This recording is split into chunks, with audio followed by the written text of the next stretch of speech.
നേരത്തെ ഞാൻ പുട്ടിൻ്റെ കൂടെയും ദോശയുടെ കൂടെയും കാണിച്ചിട്ടുള്ള കടലക്കറിയുടെ വീഡിയോ ആണ്. ചട്ടി അടുപ്പിലേക്ക് വെച്ചിട്ട് അതിലേക്ക് ഉള്ളി, തക്കാളി, പച്ചമുളക്, കറിവേപ്പില എല്ലാം കൂടി ഇട്ട് നന്നായിട്ട് വഴറ്റിയെടുക്കുക. ആവശ്യമുള്ള ഉപ്പ് കൂടി ചേർക്കുക. അതിലേക്ക് മഞ്ഞൾ, പിന്നെ മുളക് പൊടി, മല്ലിപ്പൊടി, ഗരം മസാല എല്ലാം കൂടി ഇട്ട് നന്നായിട്ട് വഴറ്റിയെടുക്കുക. അതിലേക്ക് പിന്നെ ഇത് വഴറ്റിയെടുക്കുമ്പോൾ നന്നായിട്ട് മൂത്ത് വരണം. ഇത് കരിഞ്ഞു പോകാതെ എടുക്കുന്നതിന് ഇടയ്ക്കിടയ്ക്ക് ഒരു തുള്ളി വെള്ളം ഒഴിച്ച് അങ്ങനെ എടുക്കുക. അപ്പം ഇത് മസാല കരിഞ്ഞും പോകത്തില്ല, നന്നായിട്ട് മൂത്തും വരും. എന്നിട്ട് അത് മിക്സിയുടെ ചെറിയ ജാറിലേക്ക് ഇട്ടിട്ട് അത് അരച്ചെടുത്തപ്പോൾ എനിക്ക് സാധാരണ തേങ്ങാപ്പാലല്ല ചേർക്കുന്നത്. എനിക്ക് അന്നേരം തോന്നിയതാണ് തേങ്ങ ചേർക്കാമെന്ന്.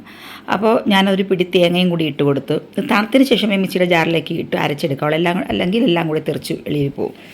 അരച്ചെടുത്തിട്ട് തേങ്ങയും കൂടി അരച്ചെടുത്ത് നന്നായിട്ട് തിളപ്പിച്ചിട്ട് ആവശ്യമുള്ള ഉപ്പും കൂടി ചേർക്കുക. ഉപ്പ് ചേർക്കുന്ന വീഡിയോ ഒക്കെ കട്ടായിപ്പോയി കേട്ടോ. എന്നിട്ട് വേവിച്ച് വെച്ചിരിക്കുന്ന കടലയും കൂടെ ഇട്ട് കൊടുക്കുക. നന്നായിട്ട് തിളപ്പിച്ച് നല്ല കുറുകിയ ചാറോട് കൂടി നമുക്കത് ഇളക്കിയെടുക്കാം. പുട്ടിൻ്റെ കൂടെയും ദോശയുടെ കൂടെയൊക്കെ കഴിക്കാൻ പറ്റിയ നല്ലൊരു കറിയാണ്. നിങ്ങളും ചെയ്ത് നോക്കുക.